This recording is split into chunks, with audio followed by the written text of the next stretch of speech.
Stop. Hello, everyone. Welcome. It's Reflections with VAL. I know it's been a minute. I know, I'm sorry that I have been away, but that's why we started this episode, because I'm here to tell you guys why I'm here and why I came back to the East Coast. But before we go into that, I have a special guest today who's going to be, you guys are going to see a lot.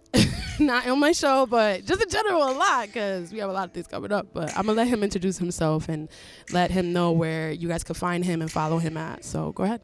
What's going on, family? Name's Ivan. You all can follow me on Instagram, Ivan Requinto 95. Born and raised in Paterson, New Jersey. Young musician here. Feel me? Just came across Val. She brings a lot of value, feel me? Val. Thank you. I appreciate you, Valuable Val. And I'm just excited for all these adventures we're about to embark on. Definitely. Today I wanted to give you guys a new spin. That's why we're outdoors and we're having a session here, so we can be more personable. Just something that just get us outside of the regular, But I hope that you guys are enjoying your week. I hope you guys put some time to reflect, to put some self-care, some self-love, because that's what Reflections is all about. Have you had an emotional checkup this week? Have you not? Then that's a problem, you feel me? If you need music to elevate and help you express what you feel and do it too, because that's what it's all about. But as we know, every single episode we have a new guest and we talk about what really started and how music cultivated and touched their lives. But before we do that, I wanted to talk about your upbringing and what musical influences were you brought up, So I'm the youngest of three. I'm 5 years apart from my middle brother, and I'm 7 years apart from my older sister. 7. So them growing up had a huge impact on just everything. The way I grew up, the way we lived, the music I was influenced by, everything. We grew up right by Summer Street and 20th Avenue, Cedar Street in Paterson. Just say it. And as far as I can remember, I think I'm honestly saying, and I'm not just saying this, but I remember, I was born in 1995. I remember being 4 years old and singing DMX. 4 years old. Yo, you're not the only person to tell me that DMX has hit them at a very young age. And very to me, true. That's crazy, because DMX should not be someone you bump to at that age, but I respect it. What gravitated you to listen to that? It simply just the music I was surrounded by. I couldn't control it. It was just... Okay, but there was nothing specifically on the DMX scene that... Y'all gonna make me lose my mind. Everybody. I was 4 years old singing that shit. That's one of my earliest memories of my childhood. And what about it that gravitated you to it? Was it the beat? The energy. The energy? The energy. You're right. You're absolutely right. DMX always had that energy up. For real. And not growing up, my siblings, we were all born in America. My parents were the first to come to the country. So the R&B hip hop influence was strong as hell. So that was on your upbringing in Paterson, right? Absolutely. So when did you kind of get out of that box? So growing up, I was just initially gravitated towards all different types of music, hip hop and R&B being the first. But as the years went by, R&B music, soul music started hitting me better. Ever since I was a child, my dream was to be a singer, and it still is to this day, and it's happening. Glad to say that. And it wasn't up until about maybe the early teens, 11, 12, where I started to have more of a respect for my roots and my Dominican culture, my merengue, my bachata. There was a point in my childhood where I really hated it. Just because I couldn't really understand it or appreciate it. But my parents divorced when I was 7. So when my father remarried, his new wife already had 2 sons who were also Dominican, and they were heavily cultured.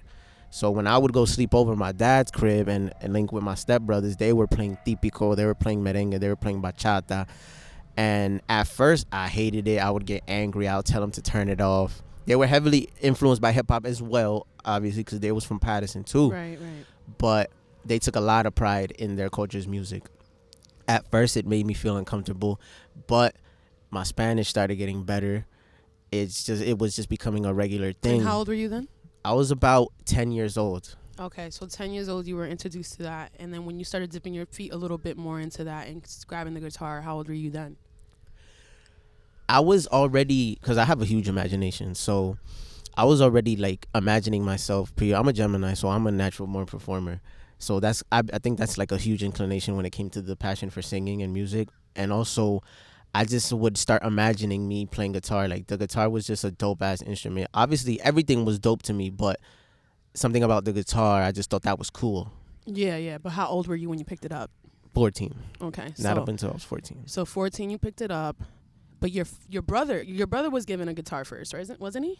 My biological brother was given a guitar by my father, but he never touched it.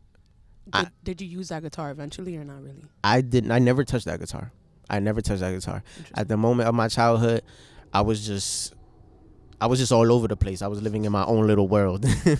Really, to this day, story of my life, just living in my own little world. So growing up, like what music influences did your mom and dad really like brought around you? Believe it or not, my parents weren't really too crazy about music.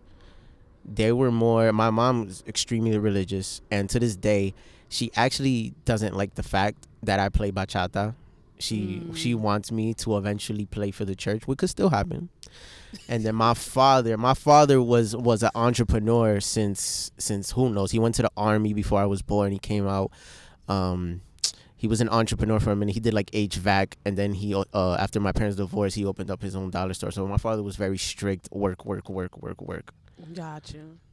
So they never really had time to just listen to music and just. If they did, it was just in the car or at family gatherings. But okay, but it wasn't like, I have a passion or whatever. Yeah, music wasn't a family thing. I don't have many musicians in my family. Yeah, that's fine. But I just thought, like, what genres were you brought up around, like, around them? That's what I was asking. Yeah. So my parents, if anything, the only type of influence musically that my parents could have had on me was during the family gatherings, which everybody can relate to. Yeah, that's true. I really took it upon myself to indulge in music. Well, to be honest, my influences come from my mom, I think, if I really want to get down deep into it. My mom used to listen to Brian McKnight. That's how I got introduced to R&B. If my mom didn't play it, how would I have known about R&B later on? I'm just, putting that out there. Bachata and merengue were put on me by my dad's side, and my dad taught me. But if it wasn't for my dad, would I have known that genre? Probably by myself, but not really, But I definitely agree with you. It's dope that you say that, because like the way your mom influenced you with the R&B, my older sister was always singing around the house. Feel me? Got you. So that's what I'm saying. So your sister probably gave you that singing, I don't know, what's that singing bug that's just passing around your family? I could definitely agree with that. And it's sad to say that she does not sing anymore. Really? Yeah. What kind of music did your sister sing? Like R&B. A lot of R&B. A lot of heavy on the R&B. Heavy on the R&B. So Tamia. Ashanti. Okay. All those mid 2000s, early 2000s. Feel me? Yeah. Okay, sis. Why do you feel like your sister kind of like put a pause on it? Or even just let it go? I think life just got to her. I never really seen much of an actual passion for the music. I think she just enjoyed doing it. She enjoyed singing, but she was never a performer. Yeah, it's not for everyone. We just had one of my homegirls, Shayla. She was saying the same thing. She realized that she picked up an instrument, played, and then somewhere in there, the music industry got a little bit more competitive than she thought, and she's not a performer as she thought she was. You just wake up one day and you're just like, you know what? I don't really want to do it, and if that's what you are out there, and that's who you are, creative, it's completely fine. Just trust that emotion. Don't neglect yourself because you want to live out a purpose that your family wants you to live. That's what we're here to do. We're here to talk about being true to yourself, and how can you be true to yourself if you're trying to please everyone else surrounding you? Yep. So this is why we talk about these things. So you're not alone out there, creative or entrepreneur. If you want to start and you want to do something that makes your heart tick, then don't be afraid to follow that. Don't do passions and purposes that your mom and dad wanted, or your sister, or what they want for you. Okay, like, Hell yeah, man. like, just Hell yeah. stick in your own path and do it. Okay, but like, I just wanted to know, like, when you were going through all this stuff and in your family, growing up and transitioning to your very first time being out with your band or something like that, or a performance. What age were you on that? Like, did like, how old were you when you had your first performance? Good question. So, like I said, first time I picked up the guitar was at 14. Right. And what year was that? 2009. Damn. That's when the whole MySpace, Facebook, YouTube was just starting to roll on and popping. IG wasn't even out, right? Exactly. So you already know other bachateros, other local musicians were uploading to YouTube, uploading to Facebook, when IG did come out later in a few years, 2010, 2011, around there, around that same exact time, the 15-second video started getting popping. So I hopped on. Even though I had like a year playing guitar. You can go to YouTube right now, type in Ivan 1295. There's a video of me doing Anthony Santo covers when I was like 15, and it's horrible, but I love it, and I'm never gonna take it off there. Yeah, that's what's up. Yeah, man. Like, good work or not, like, you want people to see your progress, and I respect that. Yeah. And I picked up the guitar at 14 from the school band. So in high school, I was learning the basics, and then when I would get home, I was researching guitar tabs for any kind of song I wanted. And that was where I started to get more familiar with the stage performance, because in high school we would do like a spring concert, a winter concert, and I had my solos. Feel me? I had my solos. You went in on the solos? Yeah, man. I remember I was actually playing bass. I did the bass solo to So you never Smooth had Operator. You never had a stage fright?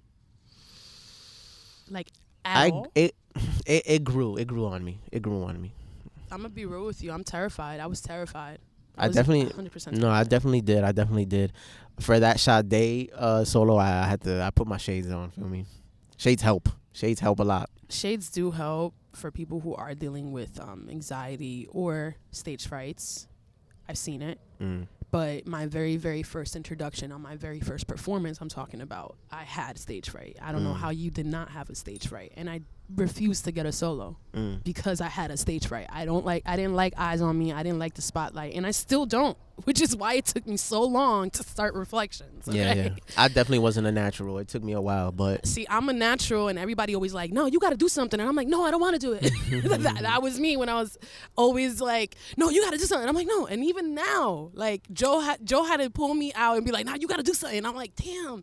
And now here we are 2 years later, and the podcast is great, and I can't take it away. I have a lot of things coming up, motivational speaking, and my whole goal is to unify the music, underground or not, and just have us come together as a community and stop the malice, stop all this unnecessary BS that has nothing to do with the love that we have for the passion that we're all striving to go for. And if we could just humble ourselves, take the pride out, and understand that, a lot of things would be smoother.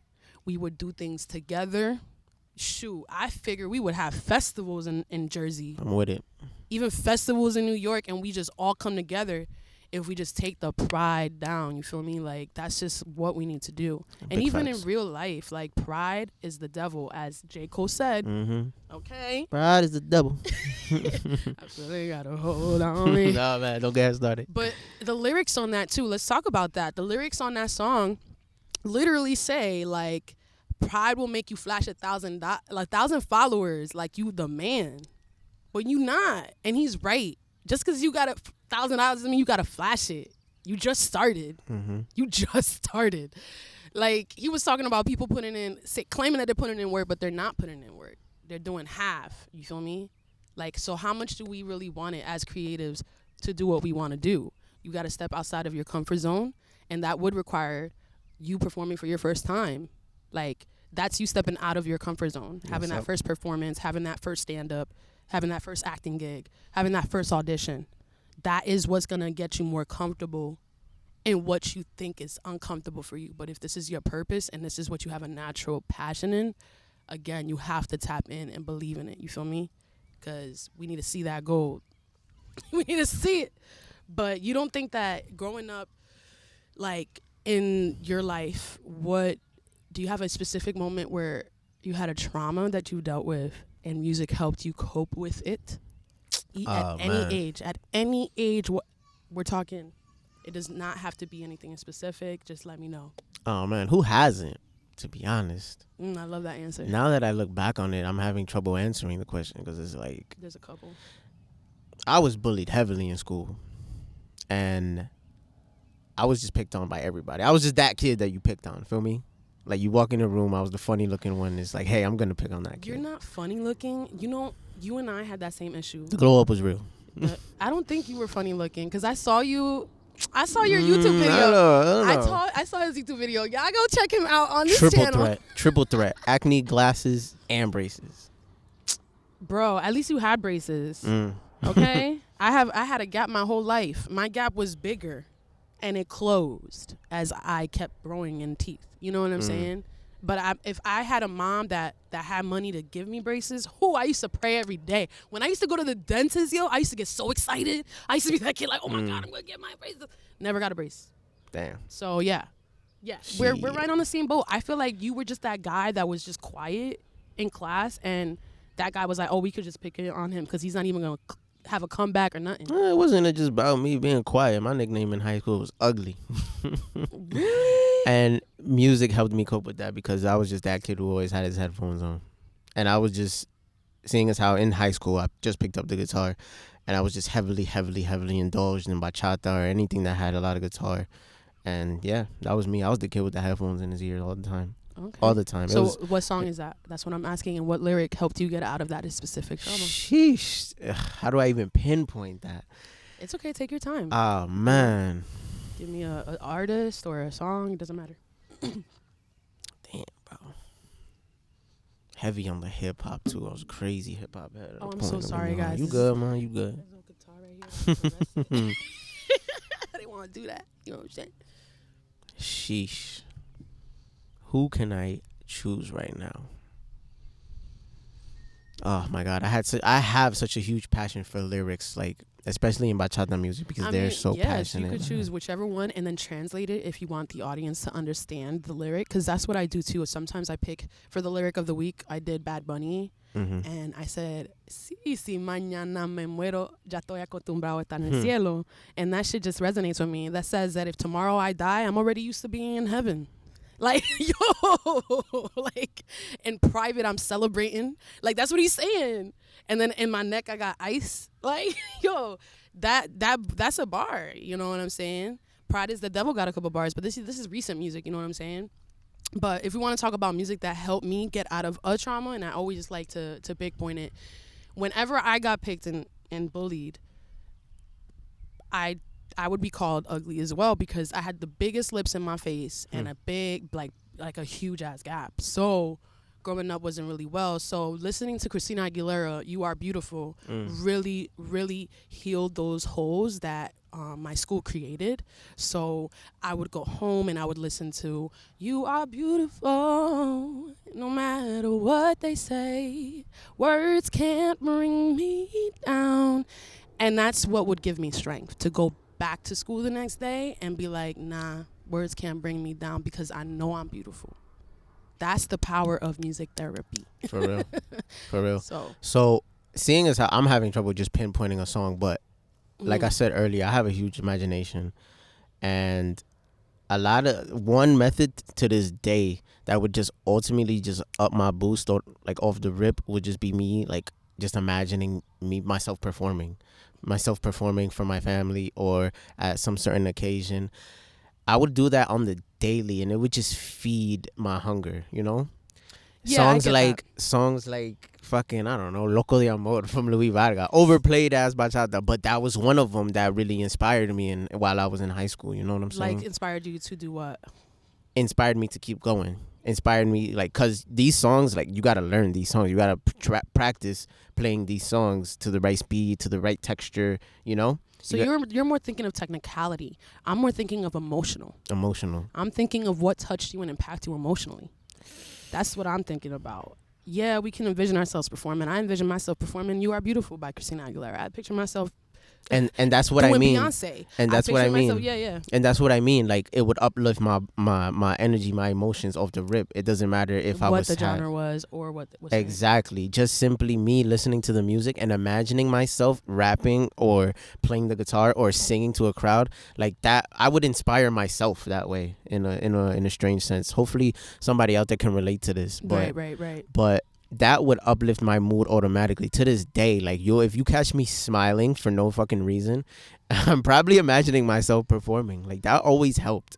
Okay, so that's like a little pick me up boost. For real. You know what I'm saying? Okay, that's fine. I just thought that it was like, if you were battling depression, what song helped you get out of that? If you were battling anxiety, what song helped you get out of that? That's what I was making. And it's dope. It's dope that you put it that in that sense. Because with me, it was never just one song, because I was just listening to so much music, just everything. Like, I would use music as a distraction. I would use music as that was my coping mechanism.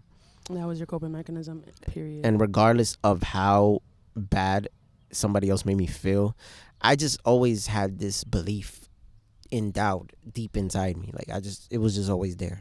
Thank God. It was just always there. It was just always there. What would you tell a creative that's like trying to reach for that love of music and that passion, but just doesn't know how to go about creating it or even starting it? Honestly, I would tell them to do what I still do to this day. Just imagine yourself. Imagine yourself performing for a crowd of 10 people, 10,000 people, doesn't matter. Just imagine yourself. Imagine yourself killing it on stage. And that shit will drive you. That will drive you to your goals. And now, with all the accessibility we have to people, social media, other creatives, you gotta put yourself out there. And you are a singer and a guitarist. I am.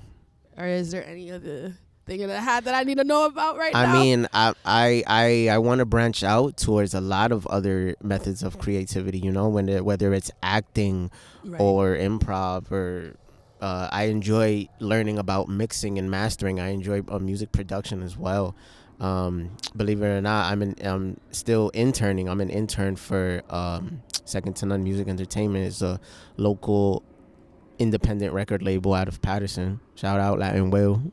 Okay. Homie right there. I do know about a couple entertainment companies like A World Entertainment in Patterson on Bonker right there. So that's pretty cool. Yeah, and it's dope because I was able to attract that into my life. I didn't go out and get that because of what I was posting on social media. I had my band already, and I was posting. I made the band page myself, and I put myself out there. I took the initiative to not just keep it to myself, to actually do something with what I was creating. See, that's the thing. You told me one time that you were just by yourself, and out of nowhere you were like, yo, I need to start a band. Yep. Like, that alone in a creative journey by yourself as an artist, like you're by yourself. So that means that you have to go to the blocks to where they're at to find them. Social media, baby. Social media. Because as all these other guitarists, all these other young bachateros, they were posting their 15-second videos, their 1-minute videos. And then eventually, when we were old enough to have cars, I was from Patterson. So once I got the whip and the easy pass, I was headed to New York any chance I got, just to network, to meet these guys. I put myself out there. So you did the work. I like how you said that, because a lot of us expect that shit to happen overnight. We picked up the guitar, we have the mic. I should be already in the charts, right? And it was just with the intent, you know. I did it all with intention. Although in my mind I wasn't, I gotta go meet these guys. I had fun with it. You know. So that's maybe what we should tell somebody that's pressured. Have fun with it. Have fun with it. It's that simple. And then you'll get everything that you pictured and envisioned in your head, and it'll come to life. Absolutely. So let's talk about your band right there, because you mentioned it. What is their name, and where can we follow you so the followers know? So the name of my band is Casavana. IG handle _CAZAVANA _. And the reason I named it Casavana it wasn't nothing that inspired me. I just kind of blurted it out. I didn't really care so much for the name. I just felt like the band needs a name. And I believe that whatever comes from my heart, if I put it out there, it's going to do good. It doesn't matter what anybody else's opinion is. If it's from the heart, it's going to go somewhere. It's going to inspire somebody. It is because it's coming through your experience, and it's coming through intent. and you want someone to hear what you've experienced. So that's why it Facts. comes from the heart, like when you say it that way. Yeah, Exactly. yeah, I agree with that. So what is the basis of your band, so they know like music wise what to look forward to? So as of right now, Yeah, you go ahead. Casavana is a straight merengue bachata band, guitar based merengue, straight up bachata. Feel me? Not on the Romeo Santos modern bachata. I like to incorporate more of an old school 90s, mid 2000 type of vibe. Not too many musicians, 6, 7 at most. Feel me? Straight guitar, straight percussions. If I'm gonna add a pianist, it's just because we're gonna add a few little sounds. You know what I'm saying? Yeah. That's a crazy. And the idea I have for my band in the future, I just wanna be able to portray a message of freedom, you know, of open-mindedness, of just doing what you want, of fully expressing who you are with expression, no limitation. Yes. Okay. Not setting boundaries to what you can accomplish. Feel me? It's like a fly in you. And I just because like I gotta give a shout out to one of the bands that inspired me most, and it's going to inspire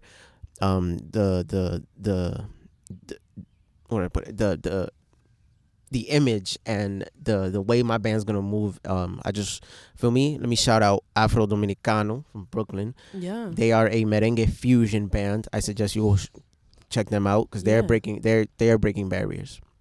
That's what's up. So they inspired you. Absolutely.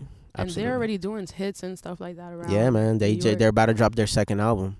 Look them up on Instagram, just like that. Afro Dominicano. Afro Dominicano. And bachatarengue or you can call it bacharengue. Bacharengue. That's the genre. And Big you know facts. what? It's lit. If you guys are African American and y'all been in a Hispanic cookout or quinceañera, whatever, you know what the vibes are. All right, that's it. That's all I gotta say. And for those people who don't know what bacharengue is, if you heard of Baile de Perrito by Anthony Santos, that is bacharengue. Or El Baile del People.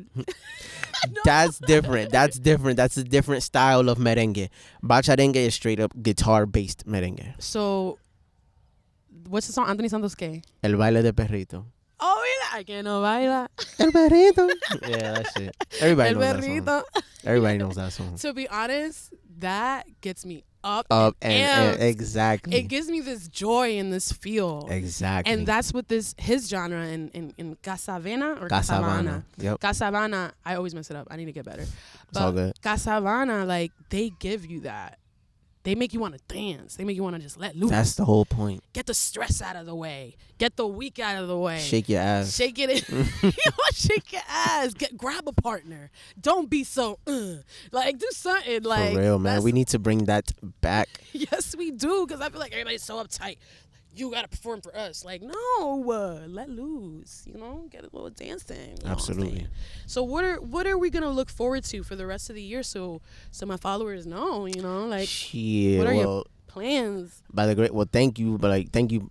By the grace of God, you know, we're just starting to hit the streets. We have I just got my first paid gig, like, and it's happening on Father's Day. For my old coworkers hooked that up for me too. So shout out. Feel me? Yo, that's what's up. I'm going to be there too. I am officially part of his band. Facts. So I'm going to be singing with him. I'm also going to be creating my own band on the side. But for right now, I'm residing in New York. I am back, guys. So you guys are going to see us do a lot of work together. Yes, sir. Watch us out, okay? Because it's going to be dangerous. And if you guys are stuck any single way financially, you hit us up because we got you. Big facts. Big facts. Don't be in fear no more, okay? Because we can hook that up for you. But is there anything that you would like to tell a follower or a listener right now before we, Hey, man. Shout out to all the listeners, feel me?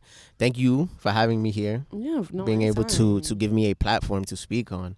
And now just watch out for Casavana because we coming, baby. Summer 2021 is lit, man. Yes, check us out because we're going to be in a cigar shop in a week from now. Yes. And Father's Day. So that's going to be his upcoming performance. And yeah, there you go. Lodi, New Jersey, too. So yeah. Thank you, guys. This is Reflections with Val. Thank you. I'm going to see you guys in another week. So see you later. Bye. Peace.